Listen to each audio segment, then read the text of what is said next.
देखिए अब फंडा 1 मिनट केमिस्ट्री में हम देख रहे हैं ऑक्सीडाइजिंग एजेंट का सेकंड पार्ट। ठीक है,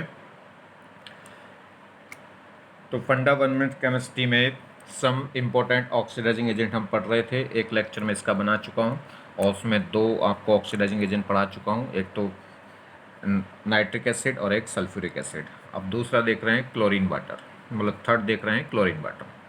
क्लोरीन वाटर क्या है? ये भी एक ऑक्सीडाइजिंग एजेंट है और किस तरीके से ये काम करता है देखिए। तो chlorine water act as a good oxidizing agent. ठीक है, ये क्या होगा? एक गुड ऑक्सीडाइजिंग एजेंट है एंड परमानेंट क्या होगा? परमानेंट ब्लीचिंग एजेंट भी कहलाता है इसे। ठीक है, परमानेंट ब्लीचिंग एजेंट भी है ये। क्या है क्लोरीन वाटर? मतलब क्लोरीन में आप क्या करें, वाटर ऐड करें तो क्लोरीन का वाटर के साथ जो मिक्सचर है उससे क्या बनता है? HCl और HOCl।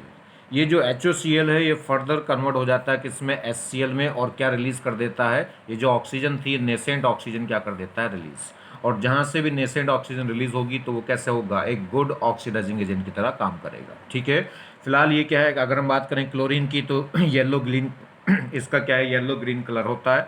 और फाइनली क्या है, जैसे इसका मिक्सचर बनाएंगे तो क्या हो जाएगा? कलरलेस। ठीक है, तो ध्यान दीजिए इसमें क्या है, नेसेंट ऑक्सीजन रिलीज हो रही है तो ये क्या होगा? एक गुड ऑक्सीडाइजिंग एजेंट होगा। तो देखिए कैसे काम करेगा। तो जो क्लोरीन वाटर है वो भी एक ऑक्सीडाइजिंग एजेंट है। क्यों? क्योंकि नेसेंट ऑक्सीजन प्रोड्यूस करता है। ठीक है, चलिए तो देखिए जैसे H2S है तो H2S में सल्फर क्या है? -2 में है तो -2 से ऑक्सीडाइज कर देगा किसमें? ये 0 में। तो इसकी ऑक्सीडेशन नंबर बढ़ा देगा, -2 से क्या कर देगा? 0। तो ये सब क्या है? ये क्या है? सब रिड्यूसिंग एजेंट है। ठीक है, तो इन रिड्यूसिंग एजेंट को क्या कर देगा? ऑक्सीडाइजिंग एजेंट मतलब जो दूसरों को क्या कर दे? ऑक्सीडाइज कर दे। तो ये किसको ऑक्सीडाइज करेगा? रिड्यूसिंग एजेंट को। क्यों? रिड्यूसिंग एजेंट क्या हो सकते हैं? ऑक्सीडाइज, और जो ऑक्सीडाइजिंग एजेंट है वो खुद क्या हो सकते हैं? रिड्यूस। तो चलिए, तो ऑक्सीडाइजिंग एजेंट और रिड्यूसिंग एजेंट आपस में रिएक्ट कर जाते हैं, जैसे एसिड और बेस आपस में रिएक्शन कर जाएंगे। तो ये एक स्ट्रॉन्ग ऑक्सीडाइजिंग एजेंट है, गुड ऑक्सीडाइजिंग एजेंट है। तो क्या करेगा? जितना अच्छा ऑक्सीडाइजिंग एजेंट हो और जितना रिड्यूसिंग एजेंट हो, जितना अच्छा रिड्यूसिंग एजेंट हो उतनी जल्दी क्या होगी? रिएक्शन फास्ट होगी, यानी उतनी अच्छी रिएक्शन होगी। चलिए, तो ये क्या करेगा? क्लोरीन वाटर एक ऑक्सीडाइजिंग एजेंट है तो इनको क्या कर देगा? ये सब रिड्यूसिंग एजेंट है, इनको क्या कर देगा? ऑक्सीडाइज कर देगा। जो ठीक ठाक रिड्यूसिंग एजेंट होंगे उनको क्या कर देगा? ऑक्सीडाइज। ये देखिए तो क्या होगा? H2S को यानी कि यहाँ पे सल्फर क्या है? -2 से किसमें चला गया? 0 में। जैसे यहाँ देखें SO2, तो SO2 को ऑक्सीडाइज कर देगा किसमें? SO4 -2 में। क्यों? क्योंकि यहाँ पे सल्फर अगर हम देखें, सल्फर की ऑक्सीजन स्टेट कितनी है? +2, और ये +2 से किसमें चला जाएगा? +6 में, क्योंकि SO4 -2 में सल्फर की ऑक्सीडेशन स्टेट कितनी आएगी? +6। यहाँ पे देखिए, तो यहाँ पे अगर हम NO2 - 1 को ऑक्सीडाइज कर देगा किसमें? NO3 - 1 में। जैसे एक बात करें HNO2 को कन्वर्ट कर देगा किसमें? HNO3 में। क्यों? क्योंकि यहाँ पे नाइट्रोजन का ऑक्सीडेशन हो गया, यानी कि नाइट्रोजन की ऑक्सीडेशन नंबर क्या हो गई? इंक्रीज। यहाँ पे नाइट्रोजन की ऑक्सीडेशन नंबर देखें तो +3 है, यहाँ कितनी आएगी? +5। सेम कहानी यहाँ पे, जैसे SO3 - 2 को ऑक्सीडाइज कर देगा किसमें? SSSO4 - 2, या कह सकते हैं जैसे H2SO3 है तो H2SO3 को कन्वर्ट कर देगा किसमें? H2SO4 में। ठीक, क्योंकि यहाँ सल्फर की ऑक्सीडेशन नंबर क्या है? अगर इस केस में देखें तो कितनी आएगी? +4, और +4 से किसमें चली गई है? +6 में। तो ऑक्सीडेशन नंबर बढ़ गया तो क्या कहलाएगा? ऑक्सीडेशन। ऐसे ही Fe क्या है? Fe+2 को कन्वर्ट कर देगा किसमें? Fe+3 में। Fe+2 को कन्वर्ट कर देगा Fe+3 में, मतलब ऐसा कोई कंपाउंड जिसमें Fe+2 स्टेट में है उस कंपाउंड को कन्वर्ट कर देगा ऐसे किसी कंपाउंड में जिसमें ये क्या होगा? +3 स्टेट में होगा। चलिए, जैसे मान लीजिए हम क्या करें, Br- या I-, Br- I- मतलब जैसे HBr या HI। HBr का मतलब उस HBr में Br क्या होगा? -1 में, या HI क्या होगा? यानी कि ऐसा कोई भी कंपाउंड जिसमें Br- स्टेट में हो या I-1 स्टेट में हो, ठीक है, उनको ऑक्सीडाइज करके किस में ले जाएगा? 0 स्टेट में। तो -1 से किस में ले जाएगा? 0 में, मतलब क्या हो गया? ऑक्सीडेशन नंबर बढ़ गई। -1 से क्या होगी? 0। तो ये भी क्या हो गया? ऑक्सीडेशन। ठीक है, मगर किसको करेगा? ध्यान दीजिए, Br को कर सकता है, आई को कर सकता है, Cl2 को और F को ये ऑक्सीडाइज नहीं कर सकता है। बात करें जैसे I2 की, तो I2 के केस में तो ध्यान रखना कौन F को कर सकता है, कौन Cl को कर सकता है, और Br और I को तो जितने भी मैं पढ़ा रहा हूँ वो सब कर ही रहे हैं। ठीक है, चलिए, तो I2 अगर I2 है तो I2 मतलब I स्टेट किसमें है? 0 में। तो 0 स्टेट से ही अगर ये कोई नॉन मेटल्स है इस टाइप से तो उस नॉन मेटल को कहाँ भेज देता है? उसके एसिड में। कौन से एसिड में? एक एसिड में। ध्यान दीजिए, इसमें कहीं गलती ना कर दो आप, HiO3 बनता है, HiO4 नहीं। ठीक है, यानी कि I 0 से किस में चला जाता है? +5 ऑक्सीडेशन स्टेट में। और साथ में क्या रिलीज हो जाएगा, HCl तो रिलीज करता ही, क्योंकि जो क्लोरीन वाटर है, क्लोरीन वाटर खुद क्या करता है, क्लोरीन वाटर से क्या बनेगा, HCl और नेसेंट ऑक्सीजन। वो जो नेसेंट ऑक्सीजन है वो तो इनको ऑक्सीडाइज कर देगी और Cl क्या रह जाएगी यहाँ, तो एक Cl गैस निकलेगी और साथ में क्या हो जाएंगे, ऑक्सीडाइज। नेक्स्ट देखिए फोर्थ, एसिडिफाइड केमन्नोफोर। एसिडिफाइड जो केमन्नोफोर है वो भी एक ऑक्सीडाइजिंग एजेंट है। इसका जो कलर है वो कैसा होता है, पर्पल। ठीक है, तो यहाँ देखिए एसिडिफाइड केमन्नोफोर ये क्या करेगा, एक ऑक्सीडाइजिंग एजेंट की तरह काम करता है। और ये किस में कन्वर्ट हो जाएगा, देखिए केमन्नोफोर में अगर हम देखें तो केमन्नोफोर में परमैग्नेट इसको बोलते हैं। तो केमन्नोफोर में यहाँ पे जो Mn की ऑक्सीजन स्टेट है वो कितनी है, +7 है। ऑक्सीडेशन नंबर आप निकाल के देख लीजिएगा कितनी आएगी, +7। और ये इसको खुद क्या हो जाएगा, ये रिड्यूस हो जाता है, +7 से कहाँ चला जाएगा, +2 में। तो ऑक्सीडेशन नंबर क्या हो गई, डिक्रीज हो गई। ऑक्सीडेशन नंबर डिक्रीज हो रही तो क्या कहलाएगा, ये रिडक्शन कहलाएगा। ये खुद क्या होगा, ऑक्सीडाइजिंग एजेंट की तरह काम करेगा। तो केमन्नोफोर खुद तो रिड्यूस हो जाएगा किसमें, +7 से कहाँ चला जाएगा, +2 में। और खुद कैसे एक्ट करेगा, खुद तो होगा रिड्यूस, और कैसे एक्ट करेगा, ऑक्सीडाइजिंग एजेंट की तरह। ध्यान दीजिए एसिडिक मीडियम में, एसिडिक मीडियम में अगर ये है तो +7 से कहाँ जाता है, +2 में। ठीक है, नहीं कितने इलेक्ट्रॉनों का चेंज आता है, 5 का। और ध्यान रखिए ये जो एसिडिफाइड कर रहे हैं, यानी कि जो इसको एसिडिक मीडियम ले रहे हैं, वो एसिडिक मीडियम भी किसकी वजह से ले रहे हैं, यानी कि डाइल्यूट H2SO4। तो जो सल्फ्यूरिक एसिड इसे यूज़ कर रहे हैं एसिडिक मीडियम बनाने के लिए, तो वो कैसा यूज़ कर रहे हैं, डाइल्यूट सल्फ्यूरिक एसिड। तो कौन सा एसिड यूज़ कर रहे हैं, H2SO4, और वो भी कैसा, डाइल्यूट। तो ध्यान रखना है इसको, ये भी एग्जाम में कई बार पूछा गया है। तो देखिए MnO4+2 का मतलब है कि कोई भी ऐसा कंपाउंड जिसमें Mn क्या है, +2 स्टेट में हो, जैसे MnSO4 बन जाए। ठीक है, तो MnSO4 में क्या होगा, SO4 होता है टोटल -2, तो किस में जाएगा, +2 में। ठीक है, तो +7 से किस में चला जाएगा, +2 में। मतलब +7 के कंपाउंड से किस में चला जाएगा, +2 के कंपाउंड में। दूसरी बात करें, अगर बात करें न्यूट्रल और या वीक एल्कलीन, एल्कलीन मतलब बेसिक, तो न्यूट्रल हो या weak alkaline KMnO4 also act as a oxidising agent and its self reduce into MnO2। MnO2 मतलब +4 ऑक्सीडेशन स्टेट में। तो ध्यान रखना है, अगर केमन्नोफोर क्या है, ये जो केमन्नोफोर है ये एक स्ट्रॉन्ग ऑक्सीडाइजिंग एजेंट है, एक ऑक्सीडाइजिंग एजेंट है। अगर ये एसिडिक मीडियम में है तो एसिडिक मीडियम में तो खुद किस में कन्वर्ट होता है, Mn +7 से किस में चला जाएगा, +2 में। ठीक है, और अगर ये क्या है, एसिडिक मीडियम, ये न्यूट्रल मीडियम में है या वीक एल्कलीन मीडियम में है, यानी कि बेसिक मीडियम में है, तो फिर ये जो केमन्नोफोर है, यानी कि केमन्नोफोर में जो Mn +7 है वो +7 से किस में रिड्यूस होता है, +4 में। Mn +4 में, मतलब कोई भी ऐसा कंपाउंड बनाएगा जो Mn +4 का हो। जनरली जैसे MnO2, तो MnO2 में Mn की ऑक्सीजन स्टेट कितनी होगी, +2। तो ध्यान देना है कि जो एसिडिक मीडियम है उसमें ज़्यादा स्ट्रॉन्ग ऑक्सीडाइजिंग एजेंट की तरह काम करता है, क्योंकि वहाँ पे चेंज ज़्यादा हो रहा है। +7 से किस में जा रहा है, +2 में। कितने का चेंज आ रहा है, 5 का। जबकि अगर न्यूट्रल मीडियम में या बेसिक मीडियम में ले रहे हैं तो ये +7 से किस में जा रहा है, +4 में। तो इसमें कितने का चेंज आ रहा है ऑक्सीडेशन में, 3 का। तो ये क्या होगा, इस केस में थोड़ा सा ऑक्सीडाइजिंग एजेंट तो है मगर उतना स्ट्रॉन्ग नहीं होगा जितना एसिडिक मीडियम में होता है। तो न्यूट्रल एंड बेसिक, अगर न्यूट्रल की बात करें या बेसिक अल्कलीन की बात करें तो उसमें जो केमन्नोफोर है वो कन्वर्ट हो जाएगा किसमें, MnO2 में। मतलब सीधी सी बात ध्यान रखो, +7 से किसमें चला जाएगा, +4 वाले में। और खुद क्या हो रहा है, रिड्यूस, तो कैसे एक्ट करेगा, ये खुद क्या हो रहा है, रिड्यूस, तो कैसे एक्ट करेगा, ऑक्सीडाइजिंग एजेंट की तरह। देखिए, तो इतनी बात तो समझ में आ गई होगी कि एसिडिक मीडियम में ये ज़्यादा स्ट्रॉन्ग ऑक्सीडाइजिंग एजेंट होता है एज कंपेरिजन टू न्यूट्रल और वीक एल्कलीन मीडियम में। ठीक है, चलिए, तो ये क्या है कि स्ट्रॉन्ग ऑक्सीडाइजिंग एजेंट है, तो रिड्यूसिंग, ये सब क्या होंगे, रिड्यूसिंग एजेंट होंगे। इनको क्या कर देगा, ये ऑक्सीडाइज कर देगा। तो जैसे H2S है तो फिर कन्वर्ट हो जाएगा किसमें, S में, मतलब सल्फर -2 से कहाँ ले जाएगा, 0 में। जैसे SO2 से किस में कन्वर्ट कर देगा, ये SO4 -2 में। मतलब ये कह सकते हैं कि +4 से कहाँ चला जाएगा, +6 में। ऐसे ही NO2 -1 को रिड्यूस कन्वर्ट कर देगा, ऑक्सीडाइज कर देगा किसमें, NO3 -1 में। मतलब N की ऑक्सीडेशन नंबर +3 से कहाँ चली जाएगी, +5 में। सेम कहानी क्या है, Cl- Br- I- इनको कन्वर्ट कर देगा किसमें, Cl2 Br2 I2। मतलब ऑक्सीडेशन नंबर 1 से किसमें चली जाएगी, 0 में। अभी आपने देखा था कौन, क्लोरीन वाटर क्या है, वो क्लोरीन को ऑक्सीडाइज नहीं कर पा रहा था, इसको और इसको ऑक्सीडाइज कर पा रहा था। मगर ये एक स्ट्रॉन्ग, क्लोरीन से ज़्यादा स्ट्रॉन्ग ऑक्सीडाइजिंग एजेंट है, तो ये Cl- को भी क्या कर पा रहा है, ऑक्सीडाइज कर पा रहा है। क्लोरीन वाटर क्यों नहीं कर पा रहा था? क्योंकि ये क्या है, ये क्या होता है, वीक रिड्यूसिंग एजेंट होता है, और वीक रिड्यूसिंग एजेंट होगा तो उसको रिड्यूस नहीं कर पाएगा। जो जितना स्ट्रॉन्ग रिड्यूसिंग एजेंट होगा, जो जितना स्ट्रॉन्ग रिड्यूसिंग एजेंट होगा, उसको ऑक्सीडाइजिंग एजेंट उसको उतना ही जल्दी क्या कर देगा, ऑक्सीडाइज कर देगा। ठीक है, तो ये भी स्ट्रॉन्ग ऑक्सीडाइजिंग एजेंट होना चाहिए और ये भी क्या होने चाहिए, स्ट्रॉन्ग रिड्यूसिंग एजेंट होने चाहिए। जैसे Fe+2 को किस में कन्वर्ट कर देगा, Fe+3 में। ये कुछ इंपॉर्टेंट है, ये तो सब कॉमन है, सभी कर रहे थे। इसमें बस कहाँ कहाँ कोई दिक्कत आती है, हेलोजन के केस में दिक्कत आती है, तो वही आप ध्यान रखें कि हेलोजन कौन Cl को कर पाता है, कौन नहीं। F- को तो कोई भी नहीं कर पाता। ठीक है, चलिए, तो Cl- को जैसे कौन कर रहा था, सबसे नाइट्रिक एसिड भी कर रहा था। एक ये है कि एसिडिफाइड केमिनोफोर भी कर रहा है। ठीक है, चलिए अब बात करें, ये ऑक्जेलिक एसिड है। ऑक्जेलिक एसिड को ये ऑक्सीडाइज करके किस में ले जाएगा, CO2 में। ठीक है, तो इसको क्या कर देता है, ऑक्सीडाइज कर देता है। वैसे तो जो नॉर्मल, जैसे देखिए अगर कोई भी नॉन मेटल होते हैं तो उनको एसिड में ले जाता है, मगर वो कार्बोनिक एसिड होगा वो हाथों हाथ टूट जाता है, किसमें, CO2 में और वाटर में।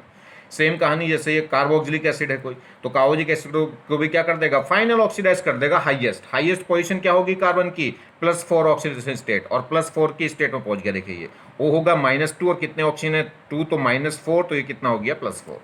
यहाँ बात करें, ये थायोसल्फेट होता है, S2O3-2, तो इसको भी ऑक्सीडाइज कर देगा किसमें, S2O6-2, मतलब +3 से किसमें चला जाएगा, ये +3 से, देखिए 1 मिनट, 6 - 8 +4 से किसमें चला जाएगा, +6 में।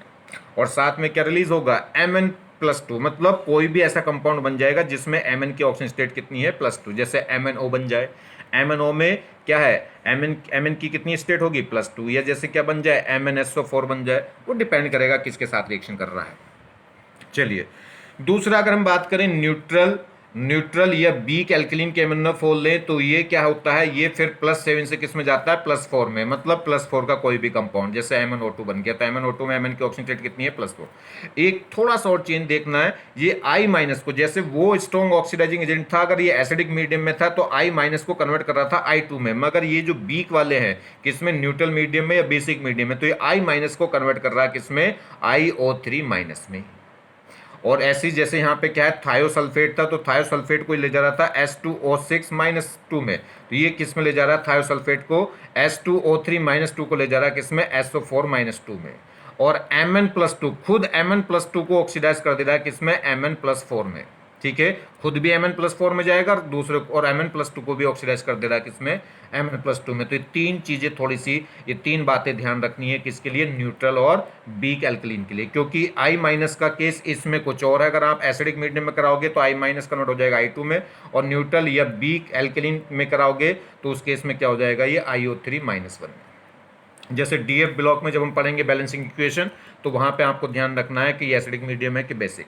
वो कैसे पहचानते हैं, या तो देगा एसिडिक मीडियम या बेसिक मीडियम, या फिर कैसे पहचान लेते हैं कि Mn +7 से +2 में जा रहा है तो एसिडिक मीडियम होगा, और ये +7 से किस में जा रहा है, +4 में, मतलब 3 इलेक्ट्रॉनों का ट्रांसफर हो रहा है, या कह सकते हैं ऑक्सीडेशन नंबर में 3 का चेंज है तो न्यूट्रल मीडियम या बेसिक मीडियम होगा, और ऑक्सीडेशन नंबर में 5 का चेंज है या 5 इलेक्ट्रॉनों का चेंज है पर एटम, तो क्या कहलाएगा फिर वो, एसिडिक मीडियम।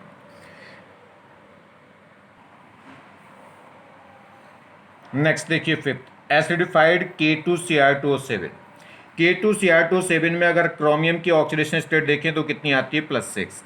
ये भी क्या होगा, एक स्ट्रॉन्ग ऑक्सीडाइजिंग एजेंट है। क्यों, क्योंकि देखिए क्रोमियम की हाईएस्ट ऑक्सीडेशन नंबर कितनी होती है, 6, और ये हाईएस्ट ऑक्सीडेशन नंबर स्टेट में लाई कर रहा है, तो क्या होगा, एक ऑक्सीडाइजिंग एजेंट की तरह काम करेगा। ऐसे ही KMnO4 भी क्या है, हाई ऑक्सीडाइजिंग एजेंट की तरह काम कर रहा था, क्योंकि Mn की मैक्सिमम ऑक्सीडेशन नंबर कितनी हो सकती है, +7, और KMnO4 में कितनी थी ऑक्सीडेशन स्टेट Mn की, +7, इसलिए वो भी क्या था, एक स्ट्रॉन्ग ऑक्सीडाइजिंग एजेंट। तो ये भी एक ऑक्सीडाइजिंग एजेंट है, और ये क्या होगा, खुद तो क्या हो जाएगा, रिड्यूस, और दूसरों को क्या करेगा, ऑक्सीडाइज। ध्यान दीजिए, जो K2Cr2O7 है वो एसिडिक मीडियम हो, बेसिक मीडियम हो, न्यूट्रल मीडियम हो, वो एक ही तरह रिड्यूस होता है, एक ही तरह कन्वर्ट होता है। Cr+6 से कहाँ चला जाएगा, +3 में। वैसे ही एसिडिक मीडियम में काम करता है, बेसिक या न्यूट्रल मीडियम में काम करता ही नहीं है। अगर कहीं दे भी दे तो ये एक ही चेंज दिखाता है सिर्फ, +6 से किसमें, +3 में। +3 का मतलब क्रोमियम +3 स्टेट का कोई भी कंपाउंड बन जाएगा। जैसे अगर मान लीजिए हम क्या करें, किसी सल्फ्यूरिक से रिएक्शन करा दें तो क्या बन जाएगा, सल्फेट बन जाएगा। ठीक है, Cr2 जैसे Cr2SO4 का होल थ्राइस बन गया, तो इसका मतलब क्या, SO4 जाएगा -2 में, ये कितने 3 तो कितना हो गया -6 तो ये होगा +6, मगर ये 2 है तो एक के हिस्से में कितना आएगा +3। तो ये क्या है, कोई ऐसा कंपाउंड है जिसमें क्रोमियम की ऑक्सीजन स्टेट कितनी है +3, तो +6 से कन्वर्ट हो जाएगा +3 वाले में। अगर हम बात करें K2Cr2 7 एसिडिफाइड, एसिड भी एसिडिफाइड मतलब एसिडिक मीडियम करने के लिए भी फिर वही यूज करेंगे, क्या, सल्फ्यूरिक एसिड, मगर कैसा, डाइल्यूट। ठीक है, चलिए डाइल्यूट क्यों, वो आपको पता है, अगर कंसंट्रेटेड ले लिया तो क्या कैसे काम कर जाएगा, फिर ये ऑक्सीडाइजिंग एजेंट की तरह काम कर जाएगा। अगर डाइल्यूट सल्फ्यूरिक एसिड ले रहे हैं तो सिर्फ एसिड की तरह काम करेगा। अगर आप कंसंट्रेटेड H2SO4 लेंगे तो वो क्या करेगा, एक ऑक्सीडाइजिंग एजेंट की तरह काम करेगा, वो कुछ और काम भी कर देगा। फिलहाल हमें काम क्या कराना है, एसिडिक मीडियम बनाने का। एसिडिक मीडियम बनाने का काम कौन करेगा, डाइल्यूट सल्फ्यूरिक एसिड, ना कि कंसंट्रेटेड सल्फ्यूरिक एसिड। ठीक है, चलिए इसका कलर होता है ऑरेंज। ठीक, अब देखिए इसमें हमने क्या कर दिया, ये ऑक्सीडाइजिंग एजेंट है तो इनको क्या कर देगा सबको, ये रिड्यूसिंग एजेंट है, इनको क्या कर देगा, ये ऑक्सीडाइज कर देगा। तो एक ऑक्सीडाइजिंग एजेंट और एक रिड्यूसिंग एजेंट के आपस में रिएक्शन कराओगे तो तुरंत रिएक्ट कर जाएंगे, जैसे एसिड और बेस आपस में रिएक्शन कर जाते हैं। तो देखिए, तो यहाँ पे क्या होगा, ये ऑक्सीडाइजिंग एजेंट इनको क्या कर देगा, ऑक्सीडाइज कर देगा। तो ये क्या होगा, सल्फर से सेम कहानी हर एक में यही आ रहा है, -2 से किस में चला गया, 0 में, +4 से किस में चला गया, +6 में, ये +3 से किस में चला गया, +5 में, Fe+2 से कहाँ चला गया, +3 में, x माइनस है तो कहाँ चला जाएगा, x2 में। ठीक है, जैसे एसन, ये क्या है, यानी कि एसन टिन, तो टिन क्या है, +2 से कहाँ ले जाएगा उसको, +4 में। ठीक है, यहाँ ये नया आया इसमें एक इथाइल एल्कोहल।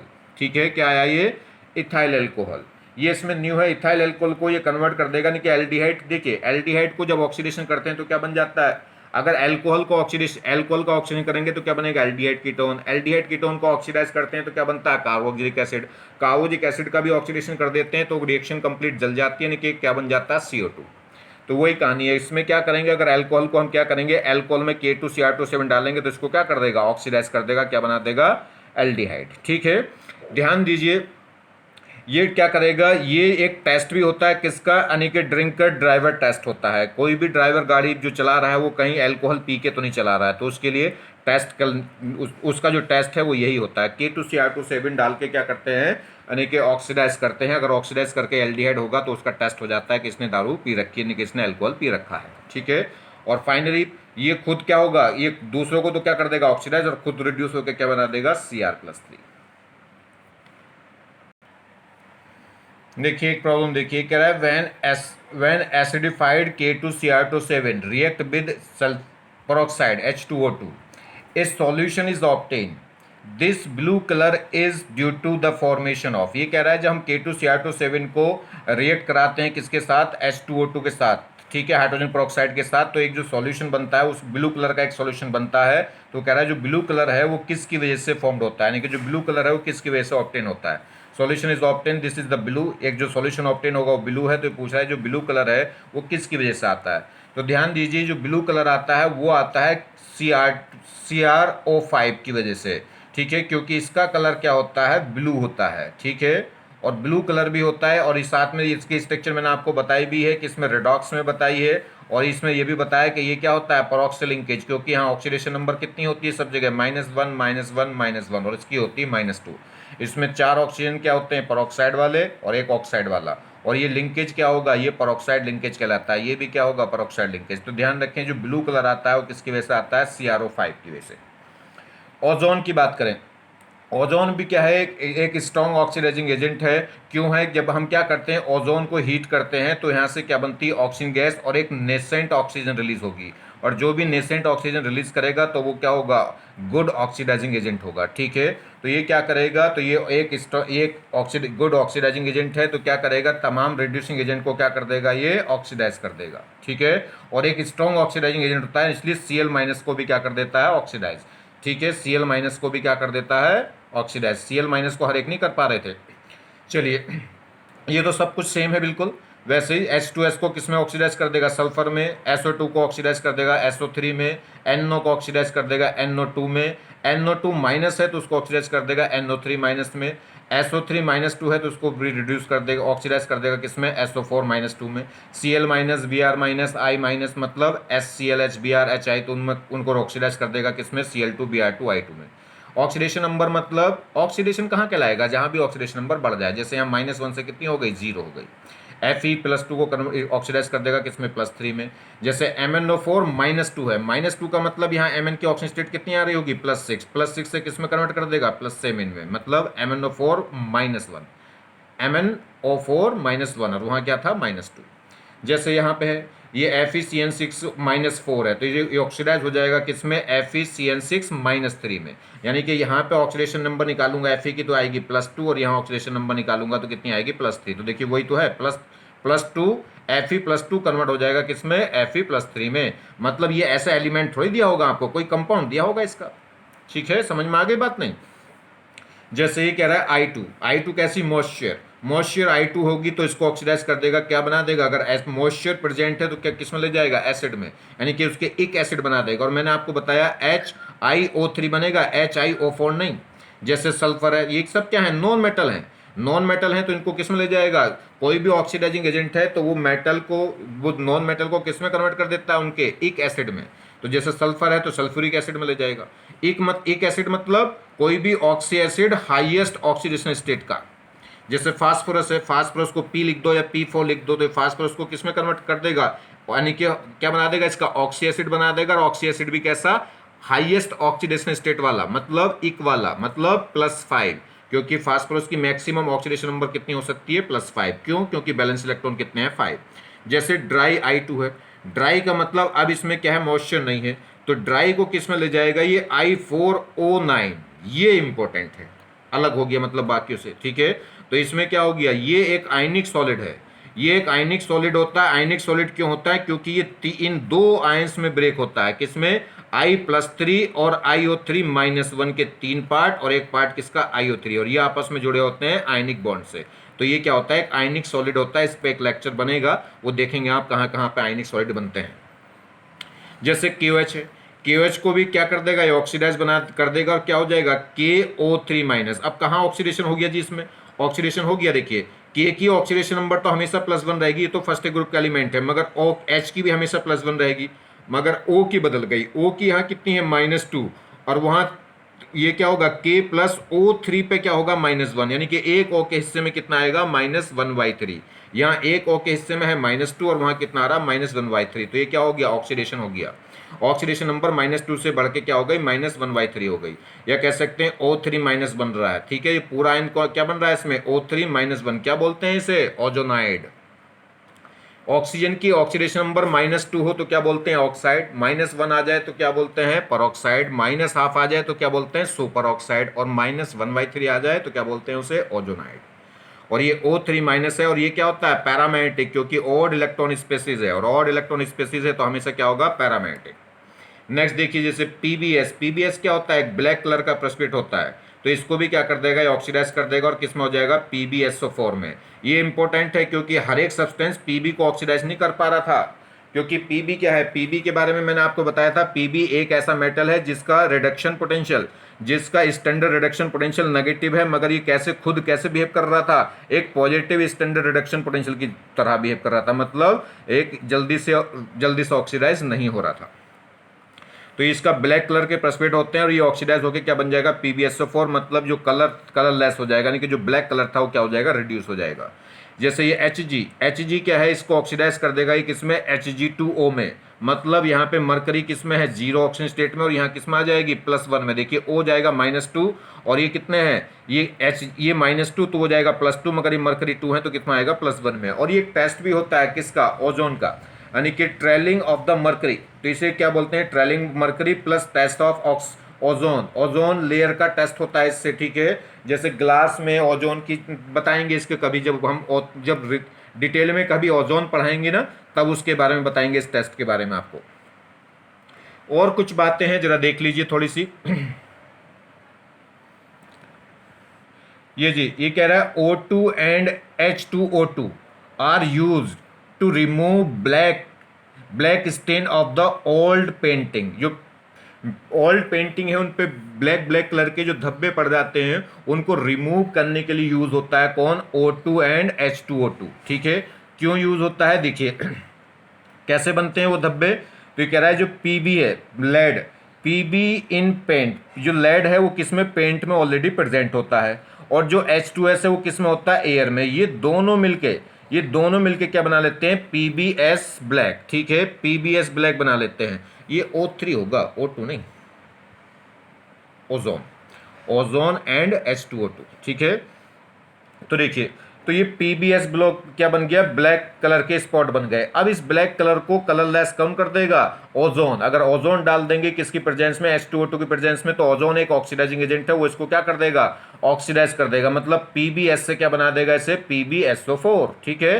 तो वो इसको क्या कर देगा, वो ऑक्सीडाइज कर देगा। और पीबीएस का तो कलर था ब्लैक, मगर उसका कलर कैसा, वो कैसा हो जाएगा, कलरलेस। तो समझ में आ गई बात। तो जो ओजोन है वो इसको क्या कर देगा, ऑक्सीडाइज कर देगा। दूसरा, आयोडीन। आयोडीन जो होती है, आयोडीन में कुछ सॉलिडिक आयनिक नेचर होती है, वो बताया भी था, देखिए यहाँ, ठीक है। आयोडीन में क्या होता है, आयोडीन में कुछ आयनिक नेचर होती है। कैसे, iodine show some metallic character. जो आयोडीन है वो कुछ मेटेलिक करेक्टर शो करती है due to less ionization energy या आईपी एनर्जी। इसकी जो आईपी एनर्जी है वो छोटी हो जाती है, किसकी वजह से, लार्ज साइज की वजह से। तो इसमें आयनेशन एनर्जी थोड़ी लो है, इसलिए वो क्या कर देता है, कुछ मेटेलिक करेक्टर दिखा देता है। इसलिए किसमें एग्जिस्ट कर जाता है, I+1 और I3+1। तो दो आयन CS के एग्जिस्ट कर जाते हैं। और ये पॉजिटिव आयंस बनाने की नेचर होती है किसके अंदर है, मेटल के अंदर। इसीलिए क्या है, जैसे हम I+ और Cn- के बीच में आपस में बॉन्ड बनाए, जैसे ICN बन गया, तो ये कोवलेंट कंपाउंड नहीं है, ये एक आयनिक कंपाउंड है, क्योंकि ये क्या है, एक मेटल की प्रॉपर्टी शो कर रहा है, आयंस। तो ये ICN क्या होगा, एक आयनिक कंपाउंड होगा। और एक बात देखिए, ये कह रहा है supersonic jets. Supersonic jets are also responsible for ozone layer deflection, ठीक, as they release NO gas. ये कह रहा है जो सुपर जेट्स होते हैं वो रेस्पॉन्सिबल हैं ओजोन लेयर को डिफ्लेक्ट करने में, यानी कि डिफ्लेक्शन करने में, या कह सकते हैं उसको रिड्यूस करने में या उसको नुकसान पहुंचाने में। क्यों, क्योंकि जो सुपर जेट हैं वो क्या रिलीज करते हैं, एनओ गैस रिलीज करते हैं। एनओ गैस रिलीज करने से क्या हो जाएगा जी, ओजोन लेयर को हो जाएगा।